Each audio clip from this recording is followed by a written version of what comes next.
Hey, Sox fans. Welcome to Good Guys Talk Back, a local fan-centric Chicago White Sox podcast, hosted by Nick Murawski and Hester.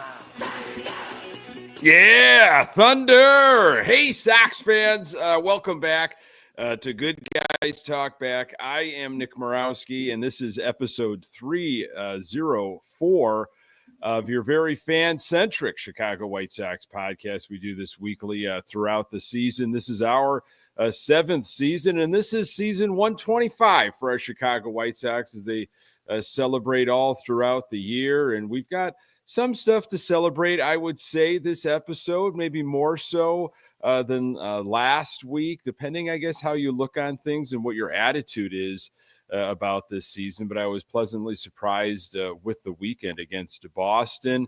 We're going to talk about the latest hero and what a former hero did against us. All that and more on our live 304 here on the Good Guys Talk Back YouTube channel. If you can, join us, jump in the comments. We do appreciate that. Audio available absolutely everywhere you find your podcast. With me, as always, my best friend, diehard Sox fan, Pat Hester. Hello, sir. Nick, good evening. How are you? Mm-hmm. I hope you're doing fantastic on this Sunday.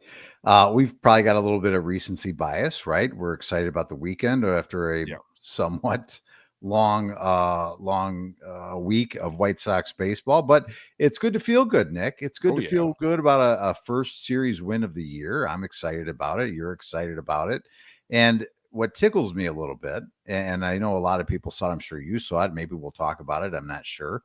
We don't usually discuss what we're going to chat about, is the Red Sox announcers before this series talking about, getting into Chicago at the right time.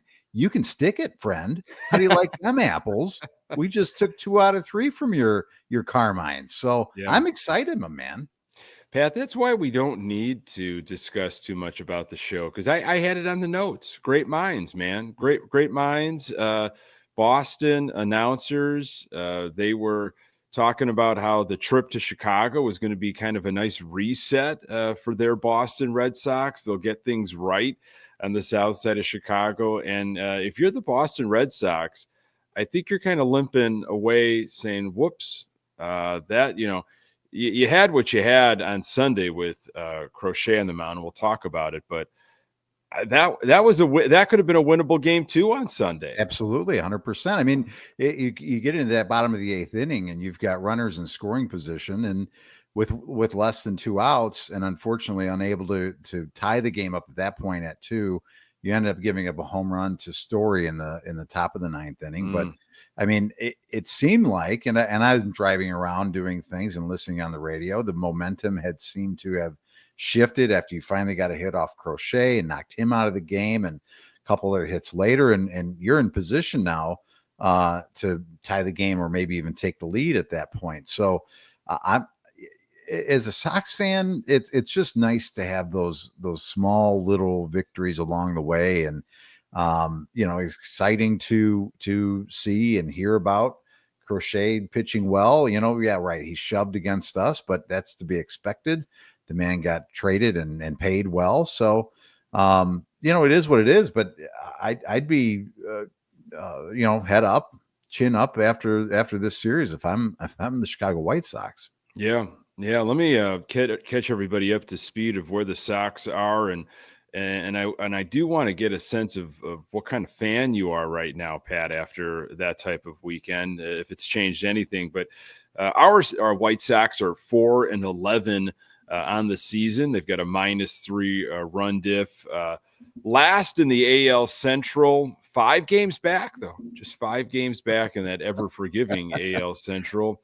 Sox have the second worst record in all of baseball. Colorado is the worst, and the Atlanta Braves are still scuffling. I think they only have 4 wins right there with our White Sox, so nothing much has changed for them. For a moment over the last few days, I believe the Sox were not in the cellar. The Minnesota Twins were in last place. Twins are also scuffling, not as bad right now as the White Sox. That's something, Nick. It's scary to think about there can be this many, putrid teams at this point. I would have to imagine that the Braves won't be there much longer. But I haven't heard much about in terms of positive stuff about the Minnesota Twins this year. So there may be another team that we can maybe fight for some wins against throughout this season. That would be nice to pick up some wins against the Twins this year. If you're the Colorado Rockies, I mean, that's in being in the market that is. I mean, boy, you've got to be, if you're a Rockies fan, I mean, that's got to feel like, boy, we are never getting out of this. I mean, there's no hope over there. Really doesn't seem like a lot of hope in Colorado. So, but the top of that NL West, I mean, you got the Padres right now. Padres won 10 in a row at home or something like that. I think there's 13-5. If that's playing good baseball. Yeah. Well, so I want to know how you are personally as a fan right now. I mean, are you just taking it game by game, series by series? Is there any more? Is there any new excitement juicing through your body? I mean, are you rooting for particular players? Have expectations changed at all? I kind of want to check in throughout, because these are different vibes than last year. Again, I'm not saying they're going anywhere right now, but I definitely I'm just more excited than I was last year at this time. Yeah. Well, I think at this point last year, we still we were into very heavy Pedro fatigue.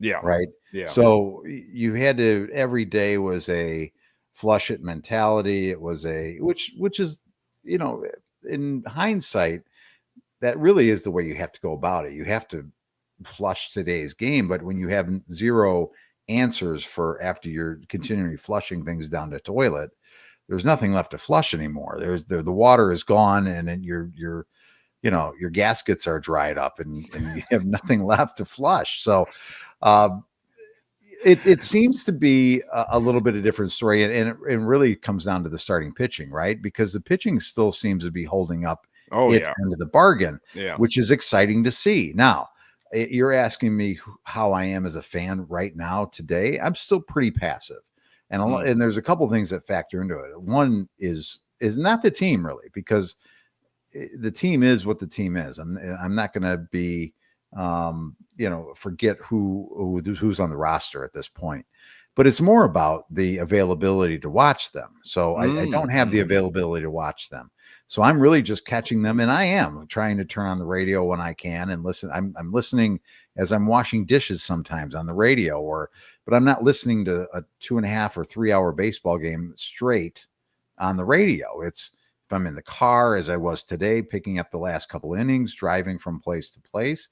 So I would say passive, but still very interested, right? I'm still looking on the ESPN app to see what the score is or how they did, or maybe, pick up, you look at the box score here or there. I was very excited to hear that Vaughn broke a 0 for 25 stretch today, I believe, with a single in the 8th inning. So that's something, or the 9th inning, I think it was.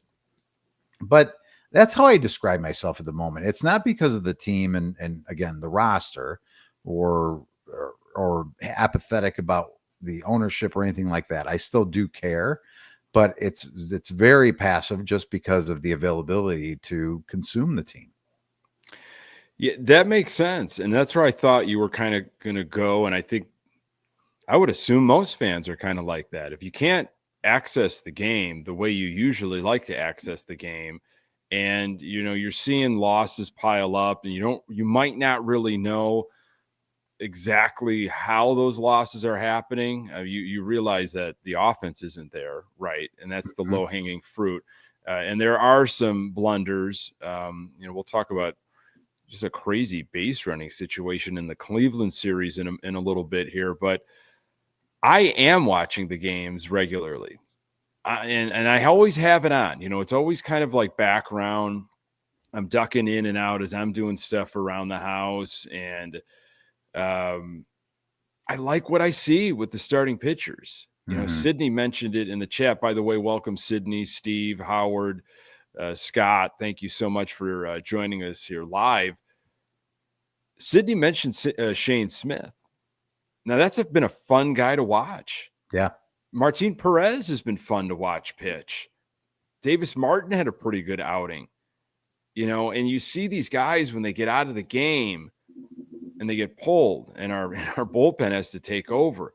And they're in on the game. They're tuned in watching. They're rooting for one another. It has such that these kids can play kind of feel. It's like they don't know what they don't know. They're so young and there are zero expectations. Nobody's anointed them anything. Nobody has been hyping them up as this is the core that's going to win X amount. They're just there to create some chaos a little bit. Now, of course, they don't have the horses in the stable to really do that, but it is kind of fun to see with a guy like Chase Madroth, who we can talk about. Like, wow. I mean, a little bit of a spark plug, I would say, maybe more than that for when he came up and made his debut since the last time we talked. I mean, that was really fun. The guy that we got back in the Crochet deal, he breaks up the no-no in the 8th. Right. How about that? The guy can play some infield. The guy gets on base. He's got a little bit of a Madrigal make to him, but already you can tell it's not Madrigal. Okay. Small sample size. However, that's so I am player watching a little bit, especially with pitching, but a guy like this that might be in our future, a Madroth. Again, it's got a different feel than last year. And you hit it on the head with the we're all tired of Grifol. And again, I know the reality is that this team is not built for much, but this is what I think I was hoping for, in the doldrums of last year. At least like give us something of excitement, some sort of energy, some juice. But I just don't think they were even built for that because we were hanging on to all these guys that weren't going to amount to anything anymore. We had our hope on guys that were often injured, and we were staring down what was going to be another sell-off, at the deadline. And it's just a little bit refreshing. That's what I guess I'm saying. Yeah, I would have to agree with that, Nick. And it was an interesting comment, and it almost made me, well, you know me. I'm tuned in to whenever DJ speaks because some of the things that come out of his mouth are interesting. I don't know if it was Leonard DJ today, but in the 9th inning, and we've got, or in the 8th inning, and things are starting to happen, and you could feel some momentum shift. A comment was made, and I can't remember who it was, which one it was, said, well, if we know anything about Will Venable, he is one step ahead, and he's already anticipated that play before it happened, and he's emptied out his bench, and it made, at first I had to kind of chuckle. I'm like, are we already throwing bouquets at Will Venable for being, this mad scientist and being 2 steps ahead? But then again, maybe I should just accept it. And again, I've asked myself, really, I just want to get to know what type of manager Will Venable is. And again, it's a very, one-sided view from the home team broadcasters, but saying some good things about the manager. It seemingly, he does have guys playing for him. The feeling, it feels different, right? And I think it's because of the leadership you have right now in that locker room. So I really do, at this point, regardless of the 4-11 record, miss being able to, and I could, right? You could say, Pat, pony up the cash and just, you could do it. I could do it, but I'm missing not being able to watch games on a day in and day out basis. So because honest with you, when you're bringing up some things, Nick, I'm like, well, I'm not sure because I haven't seen that. I didn't see it today. I didn't notice it today. So if I don't read about it in the box score or listen to it, on a podcast or on a radio show, I'm not really getting everything I want to get out of this team. And that's kind of sad.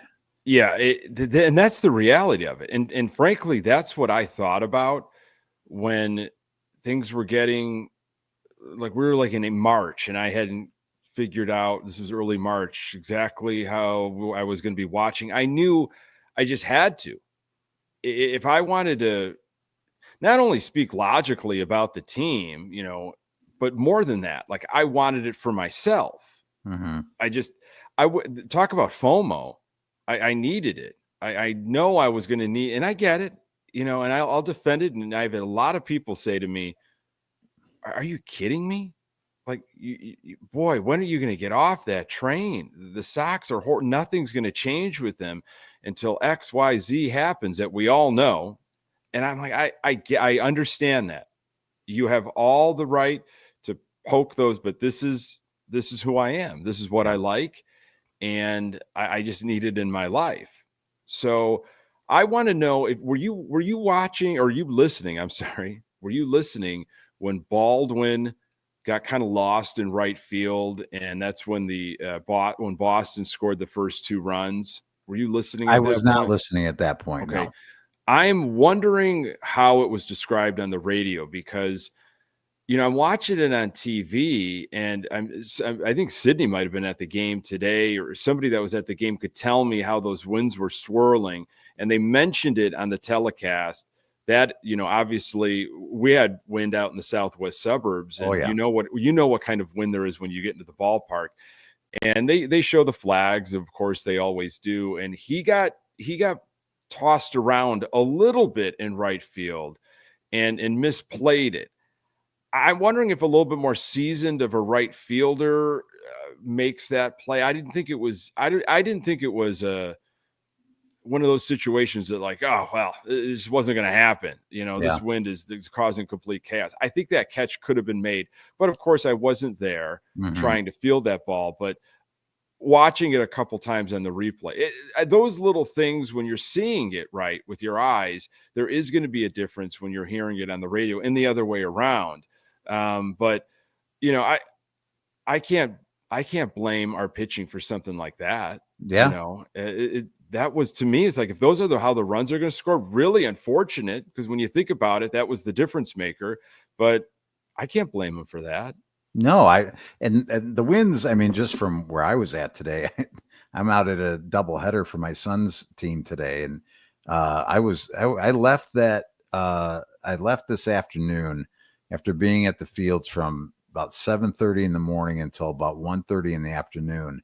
And my face was a different shade of purple. I mean, the wind was just whipping and right in your face. So I couldn't imagine trying to field a fly ball in a major league ballpark at some point today. So it's, you kind of go, okay, that I'll accept it. Right. But you also think, well, this is an opportunity for our young guys to learn.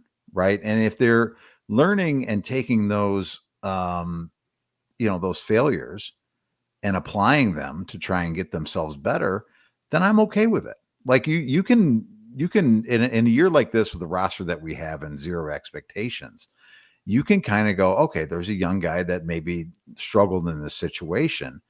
Now let's see how he applies that learning to the next time he's out there, because there will be more windy days, and there'll be not only this ballpark you're going to play in with wind, you'll be playing in others in different parts of the Midwest. So it's an opportunity when you're growing and learning as a young player to apply it. It seemed like in the past, Nick, when mistakes happened, they were never learned from and applied to try and get better the next time around. It just seemed like, here we go again, mistake after mistake after mistake, base running, blunders that would happen with this team. And, I think that was, for us as Sox fans, I don't know what was more vexing. Was it the continued blunders on the base paths?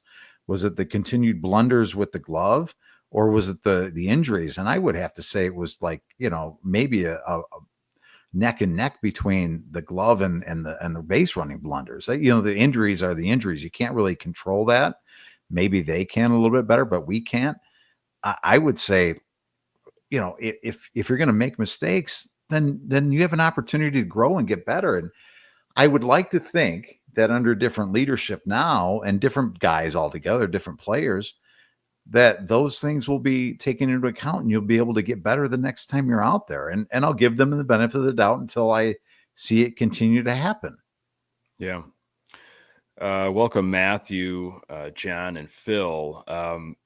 You're right, Pat. I like what you were talking about with struggling. And for young guys, especially pitchers, there is a lot of value to the struggle. In the education world, and I'm sure there's in other worlds where they talk about this, we refer to it as productive struggle, where I'm not going to take away, someone's struggle. And I think that's something parenting, that's another thing. No matter what, I'm learning it with my little guy, and I'm sure, Pat, you're well aware of how that goes.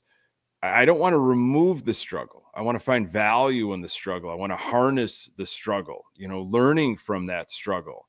And there is the perseverance and the fortitude that comes with overcoming that and finding good from it, iron sharpens iron, so to speak. And I think for our young pitchers, especially guys that, the White Sox hopefully are looking at to build around, productive struggle. It's important. It's going to happen. It is absolutely going to happen. And it's going to happen with these young guys in a lot of different ways. I mean, they're going to get beat down this year. They'll have their moments like they did first game, I think, of the Boston series where they won 11-1. I mean, that was fun. I don't remember a win like that in the beginning of the year. I mean, it might not have been at all that happened last year. A double-digit win in April? Yeah. Are you kidding me? I don't think that happened last year. So stuff like that is fun, but then you're going to have heartbreakers, and it's going to happen. But how to learn from that, from that struggle. I don't know. If you had to ask me,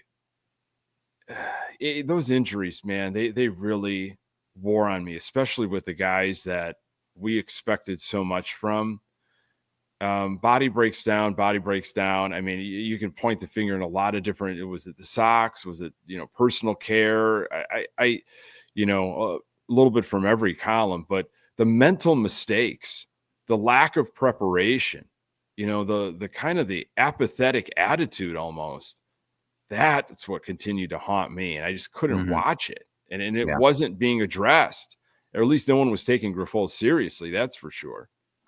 Yeah. And I think a lot of that, Nick, has to fall on the players' feet that were here, because really you have to be a professional at some point and you have to apply yourself. You can have people telling you all the time what you should and shouldn't do. I won't throw it on Daryl Boston. You will for outfield play. I will. Absolutely. I know you will. I know you. Poor Daryl Boston. Always catching shrapnel from a Nick Murawski. But yeah, I mean, I agree with the failure and not getting in people's way when they fail you, because when you try and, like, I'll take it from a position that I've been in as a manager of people in the sales world. It's, you have to step back and let people experience that and learn and grow from it, because if you continually come in and try and clean up their mess, they'll never be able to do it when you're not around. So the hope is that failure is your greatest teacher. That's what Yoda said. And I as a student of Star Wars will always heed to a puppet when it comes to wisdom. That was voiced by Frank Oz. Yes. And Frank Oz has got his fingerprints on all kinds of stuff. Did you know Frank Oz directed What About Bob? I did not know that. The voice of Yoda and Grover. And Miss Piggy, by the way. And Miss Piggy directed What About Bob? So I did not know that. That's I learned something new every day. And if you can tie it back to Bill Murray and I can tie it back to Star Wars, we are it's been a pretty good show. Yeah. It's been a pretty good show. There was very little struggle against I should say success. Garrett Crochet didn't struggle against his former team. Hey, Maydroth's going to get on base, run scored. He could be an exciting guy to watch for a while, but Garrett Crochet showed you today what you got rid of. I mean, he just dominated. Yeah. Just absolutely dominated with fairly pinpoint control. And of course, the Sox were going to pay him, which is a whole nother. We've talked about it. Everybody knows the situation with Sox not paying for pitching, not giving anybody $100 million contract. What did Crochet get? $170 million with the I thought it was 150. It doesn't matter. It's like 100 and it's over $150 million is what he got from the Red Sox. So that was not going to be paid by the White Sox. And I hear a lot about Teal and Madroth and, the people that we got back. And I'm going to be patient, but I am still fuming that he did not stay with the White Sox, Garrett Crochet. My thoughts on pitching and build around good pitching. Sure, there was some worries about health and lack of innings on the arm and all that. Garrett Crochet is going to win a Cy Young. He'll get his no-hitter eventually. He is going to be a damn good pitcher for a long, long time. And I thought it was pretty cool that Madroth broke it up, but boy, did Crochet want that. And I was watching it just like, man, it's effortless almost. Yeah. Dominating pitching is so fun to watch for me. And I long for the day. And I hope, Schultz and Smith, these guys are of that caliber. Time will tell, but I long to see more dominant pitching on the South side, just pure dominant. Burley was fun. Would you call him dominant? No. Yeah, I love fun pitching. Cueto was fun. I don't think he was dominant. Sale was dominant when he was on. Quintana, I don't think was dominant. He was effective. Yeah. We could play this game for a long time. We've got 125 years of history. We can play this. Fun, dominant. We'll just go through 4,500 pitchers. So now that's something that people want to hear. Nick. Some content. Dominant, not dominant. Just people from the 40s. We'll break it down for you. Sloppy Thurston. Actually, hold on. Is that a person? Is there someone that's named Sloppy? Look it up. Howard probably knows.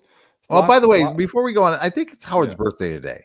I thought it was yesterday. Was it yesterday? I know I wished him a happy birthday on Facebook. It's his birthday weekend. Happy birthday either today or belated to Howard. Probably celebrating reading a White Sox almanac of some sort. So happy birthday, Howard. Yeah, we do appreciate the dedicated listens. Yesterday, you were right. I was wrong. Yesterday. Okay, all right. Sloppy Thurston. Now I was right on Howard's birthday. I got a feeling I'm right on this Sloppy Thurston. They just don't name people the way they used to. No, they don't. They don't. Fingers McGee or something. That's probably a real person's name. Sloppy. Whose name Knuckles is Snyder? The Sloppy. He might have been a left-hander, and this was way back, maybe in the early 1900s. Well, someone will give me a decade, I'm sure, but so that's what I'd love to see. So I was just kind of in awe watching Crochet, and I know you don't follow a lot of former White Sox players when they leave. I tend to kind of pay attention a little bit, especially with the pitching. It's like, what did we give up? And we got to see it firsthand. I wonder if we'll see him in Boston, because the Sox are going to be there, I think, next weekend, Easter weekend. They'll be in Boston. Well, it's you talk about dominance. 7 1/3, a hit, a run, a walk, 11 strikeouts, 96 pitches. In this day and age, he seemed to be cruising right along. He was probably going to be in that 110 pitches point. If he gets in trouble, how long do you let him go? Let's play a little manager situation in this day and age of baseball, Nick. He gets over 100 pitches at some point. Mm-hmm. You've paid this guy a lot of money. About the injury history and all that kind of stuff. Do you press the button forward and say, yeah, let's go for this? Or, in this day and age, there could be consideration. How many pitches was he at, Pat? I think he came out, if I'm reading this correctly, he came out at 96 pitches. Oh, I would say this time of year, with a guy like Crochet, hasn't had a no-hitter yet. I would say 115-ish. I would say 115. I'd say like that's kind of my comfort zone to see. But if you're okay with 115, why you're not okay with 120 if he's on the brink of doing it? If you're not okay with 120, why not 125? Do I hear 130? Fun or dominant. We could do it. We could do it with the numbers as well. I mean, I'm old school. I let these guys go, right? I mean, unless it gets stupid, like you're approaching 130 pitches or something like that. I just looked. Sloppy Thurston threw 800 pitches in a game. He threw 3 straight games. He threw a series. And so again, they just don't do it like they used to. Are you serious? He threw 800 pitches? I have to check because sometimes I mean, you don't know about these. Wow. They threw an unbelievable amount of pitches years ago.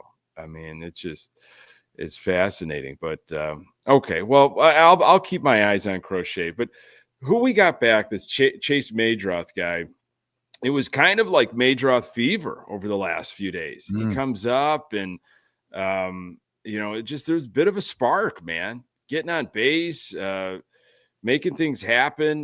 This is a quote from Alex Cora, the Boston manager, about Chase Maydroth. He's going to be a good one, said Cora, who had Maydroth during spring training 2024. He's going to be one of these guys that the more you see him, the more you're going to like. Obviously, physically, he's not the biggest or one of the fastest, but I can guarantee you that the baseball part of it, people are going to love him. So perhaps maybe some grinder rules, baseball IQ, that kind of stuff, some TWTW. I don't know, throw in any type of acronym you want. People like him. He came over for a reason, and I've liked what I've seen so far. Well, if you're talking about you can't measure the heart type of guy, we could use some people like that because that's something this team has lacked I'm being quite honest, over the past 4 or 5 years. It's a lot we've had guys that had a lot of frosting and not cake, if that makes sense, right? You need some guys with substance. I've never heard of that one before. You never heard that one? Too much frosting, not enough cake. I have not heard that one before. Wow. Okay. Well, you are a sweet tooth. I'm surprised you haven't heard that one. I mean, if you just have frosting, Nick, you just have a big mush, right? Yep. That's true. But that's what everybody sees. It's the colorful part on the outside. But give me some guy with some cake. Yeah. Okay. And I've stopped you. I've put you at silence. I can't believe I'm trying to. Yeah, I'm just like, man, a human cake, a person made out of cake. So I had to think about that for a moment. Howard says that Sloppy Thurston played in 1901. By the way. Well, and the games weren't on TV then either. So who's to know? I'll have to go back to my media guides or my yearbooks or my library of. I'll get some information. Can you please? Can you write some type of like a chapter on Sloppy Thurston? Get me up to speed. I'd appreciate it. Hey, Dan from Florida joining us. Thank you so much, Dan. I love that. Dan, I'm assuming he's maybe on vacation right now and taking time out of some nice warm weather to listen to us bozos talk about the White Sox. Isn't that amazing? Good for you. I love that. Did you ever go to spring training when the Sox were in Florida? Sarasota? Yeah, I did when I was a kid. It was. Did you really? Yes, yes. All right. I was young. I mean, it was a long time ago, but I believe, boy, maybe it was the '93 season. I think, Nick, when I was down in Sarasota. Oh boy, what a season! I think I saw Fernandez pitch in a spring training game, if memory serves, and I may have gotten a pennant. But I don't remember where that pennant is at this point in time. It said Sarasota White Sox on it. It was signed by somebody, and now I no longer have the pennant. But yes, I was down in Sarasota.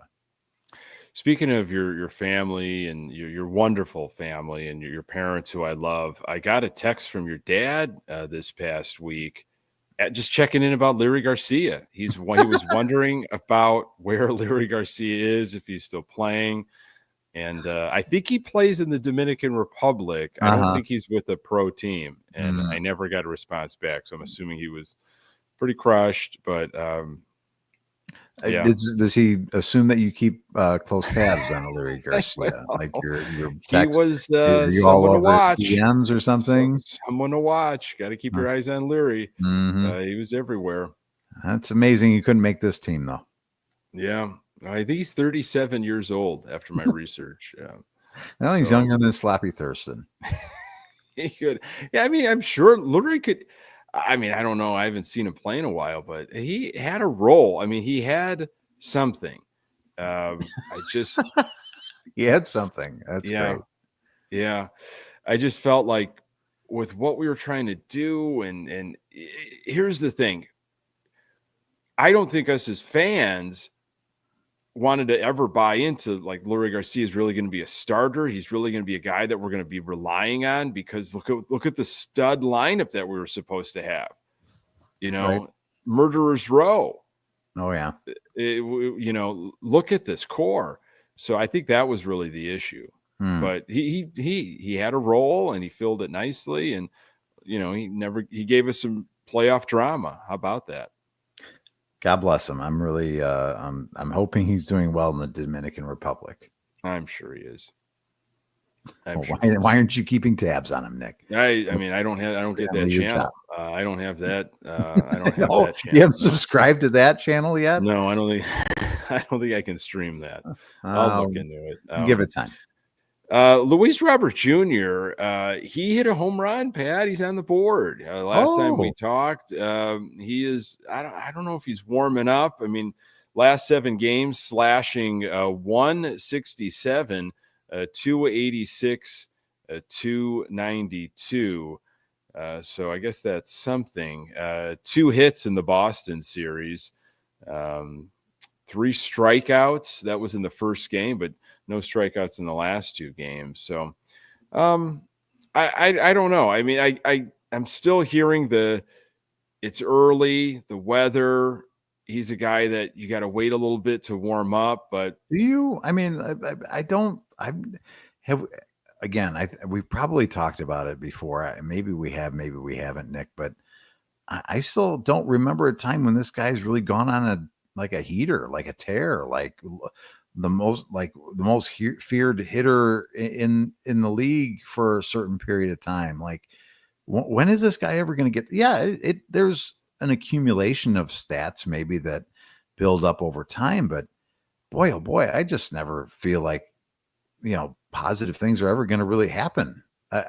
He never steps up there and I go, wow, we're something good is going to happen at this point in time because he's the right man for this situation. I don't feel that. I mean, he had an opportunity today in the 9th inning, and again, he's facing a guy that's throwing 100 miles an hour with a great splitter. But I don't know. Like I don't feel like, okay, this is the guy that's going to get this inning going, and we're going to get a runner on base and possibly get a run back, right, to pull within a run again. I just don't feel that way about him. Yeah, there is something about watching him where I'm torn between, and I think this was the case with a lot of our core players, the hype and the buildup and what was supposed to be. And you saw flashes, you saw glimpses. Now Robert has won a Gold Glove, and we've seen some of the power, and he's got multiple tools, and he's put them on display. But it hasn't been that sustained stretch. And how I have to remove myself from the fantasy world, because you're kind of building this narrative, right? At least I do as a fan. And I've probably built him way up than he's ever been, because I've like the algorithm and everything. I've put in all of the things he's supposed to be doing. Yeah. And in my brain, it's like, he's accomplished stuff that he's never even done because of the hype. Yeah. And I have to separate myself from that fantasy as a fan. Like, well, no, the reality, like where we're at with Andrew Vaughn. It's like that ship is, I think, sailed, right? Yeah. I can't be thinking about the Golden Spikes and all the things that people used to say about Andrew Vaughn, and he's going to do this. And watch out, such a pure hitter, and he is going to be, just lacing doubles. And no. What's the reality? Like, what is his real track record? What do the numbers show? Yeah, sure, anything happen anytime, but it sounded like Bob Nightingale had something written up recently, I think in his Sunday column, about maybe there was a Dodgers trade for Luis Robert Jr. that was mentioned, talked about, could be tabled for now, but talk about just trying to add as much talent as you possibly can. However, are you? Or are the Dodgers just saying, well, here's a guy that maybe could work out, and if he does, boy, we look amazing, Yeah, I think if you're the if you're the Dodgers organization, and you're looking at a guy that, okay, let's remove the history, the statistical history. Let's just look at the raw talent of this player and evaluate him that way, and go, if we get him here, can we work with that? And I think the Dodgers organization is a good enough one to say, we can work with that talent here more so than that organization has been able to work with him. He's got a lot of raw ability that just needs to be honed, and that organization isn't built to hone that type of talent. So there's not many organizations, I think, that I would say should do that. If it's, let's say it's, I don't know, I'd just throw a team out there. Let's say the Rockies, right? Let's say it's the Rockies in this situation, another terrible organization. I would say Rockies, you can't build that guy up. You have to go out and get some proven stuff or more ready-made stuff. You don't have the ability to build this guy up from where he's at now, because he'll continue to play like he does for the White Sox. The Dodgers are in a different stratosphere in terms of being able to develop players. Yeah, they get a lot of the headlines for the players that they acquire and the money they throw around. But that's a hell of an organization that's been doing it for a long time. You don't sustain that success if you're not able to acquire and develop talent properly. Is there something about, and we've said it with a lot of athletes, baseball players specifically, but Tim Anderson was a guy that kind of comes to mind. When the pressure is on you and you have to be the guy, everybody's pointing the finger at you. The articles are written. You look around the clubhouse and you've either said it out loud as you want to be the guy, or there's literally no one else around. And I think this is the Robert situation, is you have to be the offense. Yeah. Everybody's looking at you to be the danger. You're the reason why people might be coming to games, is they want to see Luis Robert Jr. What would happen if you went to a team like the Dodgers where you could hide a little bit? You're not the one that has to produce all of the time. The pressure is not necessarily on you. You're with a machine. You're with a team that most likely will not only get to the World Series, but win again. You can kind of just pick your moments, know, or is that a buzzkill for someone like Robert, like where you aren't able to be the superstar and you don't get the attention and you miss that. I don't know. It's interesting because you look, if he goes into that lineup, he's probably batting seventh or maybe, I don't know, who knows? But I think it'd be good for him to look around in a locker room of true professionals, of guys that are elite players, really, and go, okay, that's how Ohtani shows up to the ballpark. That's what he does. That's his routine, or that's how Mookie Betts does it on a day in and day out basis, right? He's doing this. He's putting this extra work in. He's showing up at this time to do these little fundamental things. Well, I've never done that because I'm so talented. I've never thought about having to put in extra work, but boy, these guys are a lot more talented than I am. And look at the work that they're putting in to hone their craft. So I think it would be beneficial for he's still relatively young player that's maybe just relied on the fact that he's got so much God-given talent that I don't know that he feels like he has to work at it very hard. And maybe maybe I'm being unfair, right? Because I don't see what happens on a day in and day out basis. but I'm making a pretty maybe uneducated assumption that because of the results that have been on display, that's happening. That's the conclusion I draw.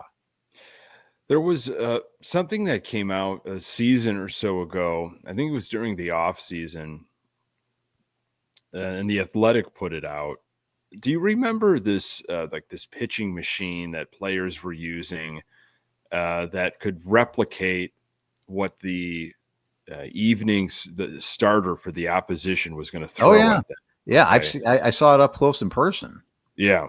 And it sounded like White Sox, either players didn't have the opportunity to use it because the Sox didn't buy that type of technology, which is not a surprise. But the limited machines or the limited opportunities, like Robert had no interest. It was like kind of like, does he have a curveball or does he do? He asked very limited questions of the hitting department with the White Sox, and I use department very generously. So again, that's a small thing to go off of. You can obviously extrapolate that and you can blow that up to something really big. But if that's true, and maybe he's changed, but if that's true, then yeah, he has no interest, to try to put in the current technology. And he's probably just living off of God-given skills. Mm-hmm. That's a generalization. I don't know enough to really truly get an honest comment. That's just something that I'm taking and trying to run with. Yeah, I just think right now he's kind of like a lost puppy, right? There's no alpha in that locker room that's gonna really walk up to him and say, you need to change your ways if you're going to really maximize the talent that you do have. And you're really kind of wasting your career, right? You're wasting your time showing up to the ballpark and putting out the effort that you do. And you're kind of wasting away in a White Sox uniform. I really would like to see it, Nick. And I don't want to see more and more talented players leave this team because we're just hoping to get cheaper, younger all the time. I would at some point like to retain our talent and keep them and pay them and try and build something for a long period of time. But I almost as a science experiment would like to see him go to a good team and see whether it changes or not, or if he's just this guy. Greg mentioned that Robert has really never been the same since Abreu left, and that he needs kind of a leader to follow, and some players are just followers, which is okay. And I think there's something to that. I think Abreu had value beyond just the diamond, and how he could provide some leadership to younger guys, take them under his wing. Yeah, that was one of the reasons why I didn't mind if Robert went, and I knew we probably weren't going to get what the White Sox thought we should get, but we were probably going to get what he actually is worth, and that's a hard pill to swallow from White Sox administration. No one wants to be told by somebody else that one of their guys is not really what they think they are, and the Sox are known. I think over the years, for many years, for overvaluing, their players. Well, I mean, you could see it in both Jerry teams for many, many years. Players that are just, good players are held up to a higher standard in their own eyes because they're their guys, right? But to everybody else, they're just, brick and mortar type guys. They can only take you so far. So you stick with them because they're your guys, and you have some sort of, in the Sox, in the baseball sense, you have financial control because of the way the contracts are structured.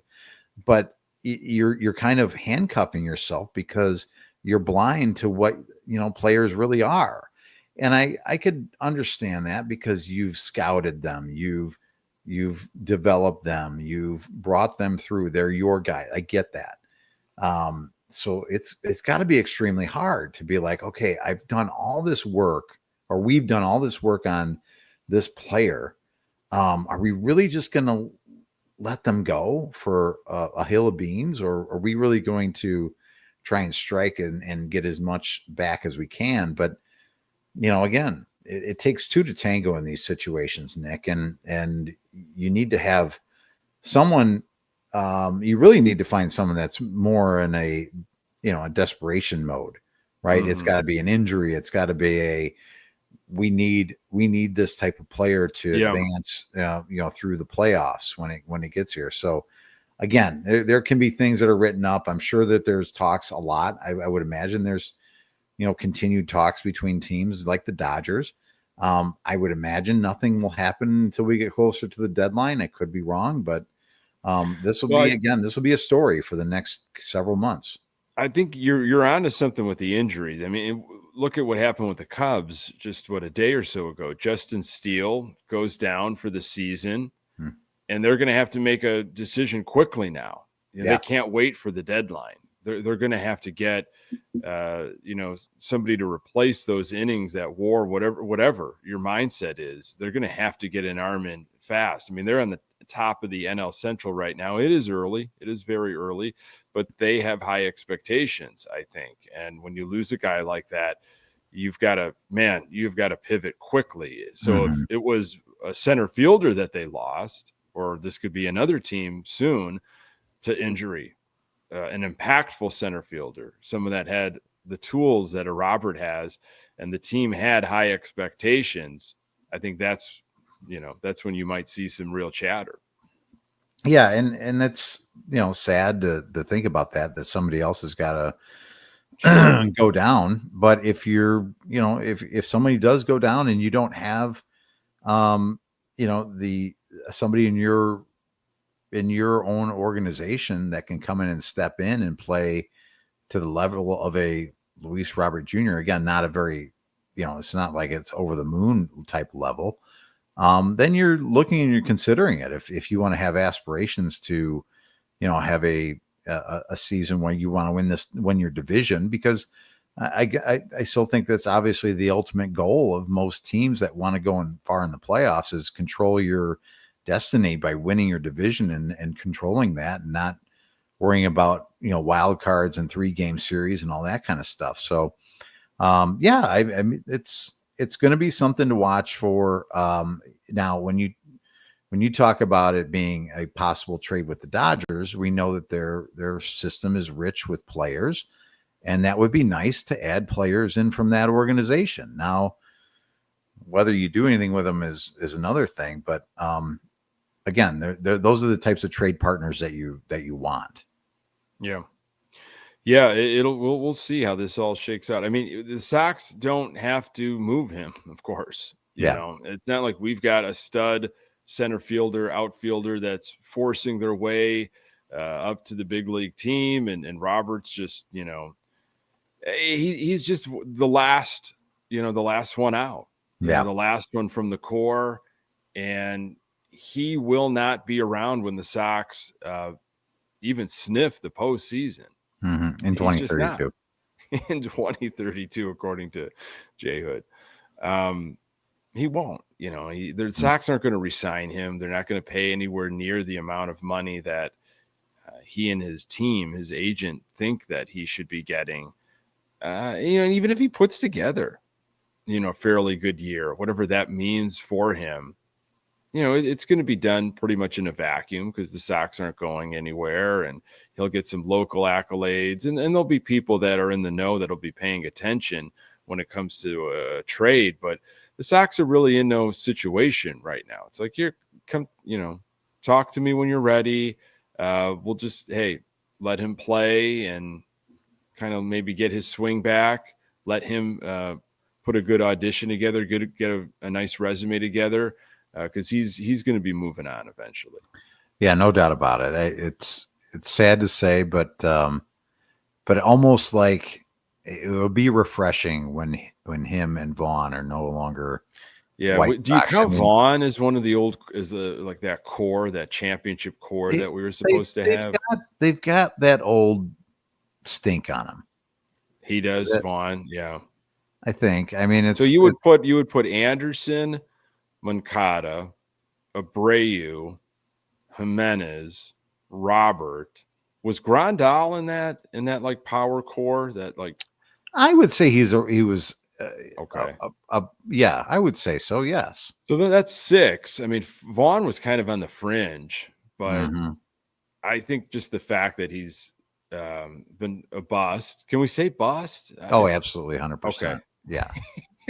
No Yeah, I question mean, about it. there's He's a no bust. the timeline. I don't know if there's a definition in the dictionary of how long you have to wait before you define someone as a bust, but Well, we could whatever write that that is, definition. he's We can. past that point where we Okay. can say All he's a right. bust. Okay. I got a lot of people in the chat immediately saying that Vaughn is a bust. So we'll go with that. I tend to agree. I don't think I ever considered him part of the core, though, that core that was going to bring us a bunch of titles. So, but I could, okay. he just needs to be gone no matter what. It's a sad situation. And so anybody that was around for a couple managers, right? He was there for, I don't think he was there for Renteria. Was Vaughn there for Renteria? I don't believe so. I think he was La there for, Russa, Cairo TLR, for a cup of coffee, Pedro, and now Venable. You've been around. People have seen you, and you haven't done anything. So, yeah, Robert and Vaughn, let's just start clean. Agreed. Wash your socks. Speaking of socks, washing, knowing, appreciating, could you tell me who the who's the leader in the clubhouse right now for the Sox in terms of hitting? I mean, just batting average in general, but just qualified at bats, of course. Nick, you're going to qualified at bats. Put me in a really bad spot here. It's not Vaughn. Please, it's not no. Vaughn, and it's not Robert. Not Vaughn or Robert. Is it Andrew Benintendi, who's been on the injured list? Does he have enough qualified at bats? I think he's tied with the lead for home How about runs. Vargas? I'll say Vargas. How about that? No? It's not Vargas. Benintendi and Maton, that old household name, Nick Maton, they both are co-leaders in home runs, but Lenine Sosa is your leader with a .213 batting average. That's what it takes to get you to the top. Well, someone's got to be on the top. Might as well be. But Nick, nobody cares about batting average these days. So I'm just stating a number. I'm stating a fact and a number that is highlighted, and he's in a leader category. Okay, well, that's wonderful for Lenine Sosa. Another one that I don't have enough. I don't have any time for you, Lenine Sosa. I've got more time from Sosa than I do Vaughn right now. Okay. So, were you listening or watching during the Cleveland series Wednesday specifically, and how that game ended? With the lame. There was a sniper in the house, and then that was. Oh my word, was that frustrating? A lot of things going on there. I think Tauchman just came off the IL. Maybe borderline aggressive send, but he comes up lame about halfway down the line, I think. Yeah. And grabbing the hamstring, whimper to the end of that is they were, they had something going there. That was another one that's just like, man. And Sox get called out, of course, for another goofy way that the Sox could lose. But the beauty of that, and again, this day and age where you can't watch the games and not everybody is paying attention, social media, White Sox social media has to put this out. But if you're watching the game and you saw the ending and you saw Tauchman grab his leg, the hamstring, you're like, okay, clearly something popped. Like he's just a huddled mass, just a clump on the ground. Shortly after the game, I don't know, 5 to 10 minutes later, White Sox social media posts Tauchman headed to the IL with a hamstring issue, day to day or something. And it's like, no crap.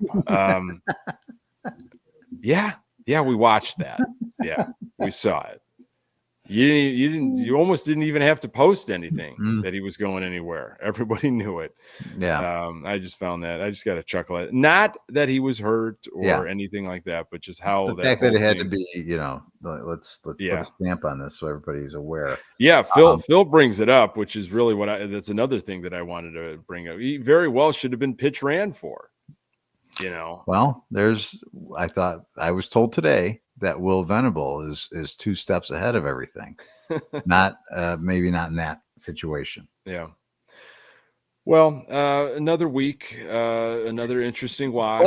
But I will tell you this: maybe I wasn't, definitive enough when I put this on Twitter the other day, Nick. But if you follow a Good Guys Talk Back betting advice, yes, you probably would have won some money on Saturday, right? Yeah. 11 runs on Friday. You come back for a day game the next day, they score 3 runs. Absolutely. I would have to imagine that someone would have made some money if they did listen to you and I, knowing that the Sox don't score runs. The day after a high run output, that's a day game. It is science, brother. It is down. It is. We need to really be putting our money where our advice is, because we would be rich, just filthy rich. All the years we've been following this, it's a slam dunk. So, I highly recommend you try it. I highly recommend. And let me know how it goes. Gambling. I highly recommend gambling. Go for it. Let us know in those situations, because it seems to be so. It's foolproof, really. Well, I'm still happy with the starters.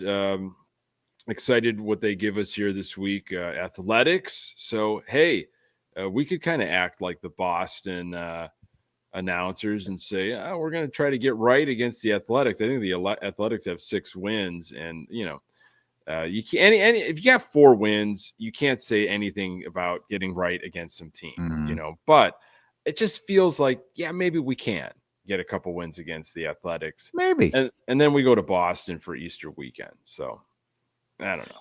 It's interesting. I think again, they could rattle off 6 losses in a row, Nick. They could win a couple here or there. It's but here's hoping, right? Let's just enjoy the it's a better watch. Weekend. It's a better watch right now than it was last year. Again, bar extremely low, extremely historically low. However, there's a little bit of excitement, I'm telling you, from my perspective as a fan. I can tell you're all kinds of excited. I got a quote of the week. Get to that in just a second. Want to thank everybody for staying up with us here on Sunday night. You had the Masters, a lot of drama, fairly delicious. Warm weekend, people out and doing things. Got me interested in getting out there, swinging the clubs. Hopefully the weather starts to cooperate. Once the Masters happens, boy, you just want to be outside playing, getting out there, driving range. I think I'm going to play golf on Tuesday. You should. In beautiful Belleville, Illinois. If you want to take the 4-hour drive down south and join me, Nick. You're solo right now. You're just gonna be playing by your. No, I'm not. I'm not taking a 4-hour drive and playing golf. Oh, I thought maybe you heard about a course down there, and you're like, I have got to get there. I'm taking some of the gentlemen I work with, and we've got a visit down south, so we're gonna play a little golf while we're down. I've got my clubs are in the shop right now. I'm getting them in the shop. We're like, are they on a lift or something? Are they getting tires rotated? They are being worked on. I'm getting new grips, so they might not be ready on Tuesday, to be honest. You're getting new grips on 35-year-old clubs. It's going to change everything. Interesting. It's going to. You know what I did? And I don't want to bore people, so maybe I'll just tell you this story off air. So okay. I don't want to well, that's you're letting a lot of people down by leaving them hanging. It's golf related, Okay. It's all fine. All right. Well, want to thank everybody for joining us. Subscribe to the podcast. You can find the audio available absolutely everywhere you find your podcast. Pass it along to other people in your life. We do appreciate it. Programming note, there will not be a podcast next Sunday, Easter Sunday. Pat's got some folks he's entertaining. I'll be at some family, so we will have Easter Sunday off. Enjoy the weekend. Hopefully, again, get out there for some Easter egg hunts, some Cadbury eggs, all that fun stuff. Enjoy your Easter, and we'll be back in 2 weeks. That sound good to you, Pat? Sounds good. There's nothing more disgusting than a Cadbury egg. Love them. I absolutely love them. I'll take all the Cadbury eggs. Eat them up with a spoon. Well, good for you. Happy Easter, everybody. Happy birthday to Howard again. Everybody have a blessed week and go White Sox. Yeah. Here's your quote of the week from Martin Perez. We are competing. We don't give up. We are just fighting to the last out, and we hit one of the best closers in the history of baseball. He's talking about the game on Saturday. We are competing together, and everybody is doing their job. We are just looking to win. And the Sox did get a walk, hit, and run off of Chapman on Saturday.